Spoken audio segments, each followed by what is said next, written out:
When you were working in Houston, either as a kid working in the office for Paul or as a wrestler later on, did you have any contact with Gino Hernandez? Of course, yeah. Gino was a couple years ahead of me, and Gino did the same thing. We used to go to the matches every Friday night, and Gino uh, was one of the kids. I say kid. He was 2 years older than me, 3 years older than me, I think, and he was hanging around. He was El Medico's stepson, Luis Hernandez, and his wife would come. Luis died in Japan of a heart attack, and Gino was a young kid, and we were young kids, Bruce and I, and Gino would talk to Paul, and then Gino eventually became a second, take the jackets back, and then he would sit next to Paul as Paul's assistant, and then eventually he started wrestling, and as soon as Gino started wrestling, I actually called Paul one day uh, during lunch at school, and I said, "Mr. Bosch, if there ever comes an opportunity, I'd love to be a second, just like Gino." and and lo and behold, it was about a month later when Tommy Fouché was going on vacation, and Paul came up to me and says, "Would you like to be a second next week?" And I said, "My God, does the Pope shit in the woods? Is the Bear Catholic?"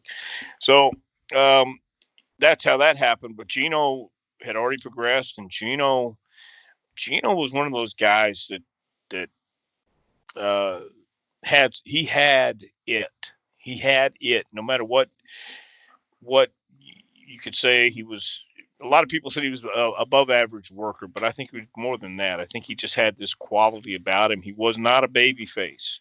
He was a natural asshole. He was a natural heel, and that takes talent too. There's some people who are just playing a bad guy.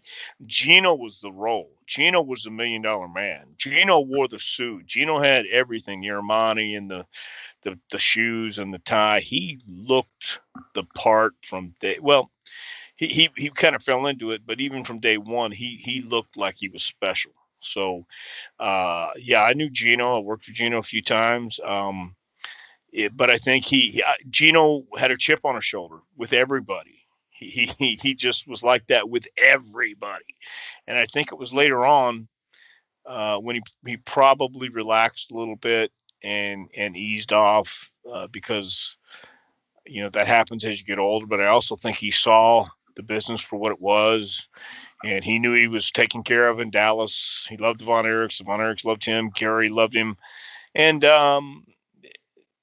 I think once he fell into that, once he got comfortable, he didn't have to be so much of an asshole. But I really didn't see him much before he passed away. Jake told me in my interview with Jake that he'd heard that Gino had some involvement with the gay community. Did you ever hear anything that he may have been bisexual? Yeah, yeah, that was always a rumor. I mean, he had a best friend who owned a club in Houston. His name was Walter.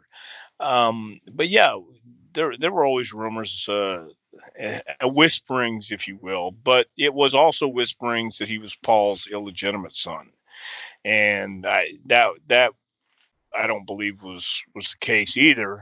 But who knows? And even I think even back then nobody really cared.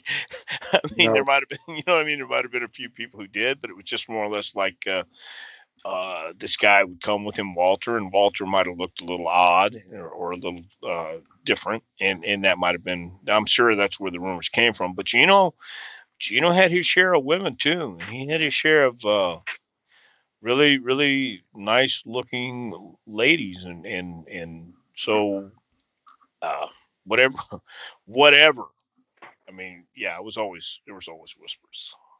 I think Jake just brought it up to illustrate the point that he had some secret lives in various different aspects.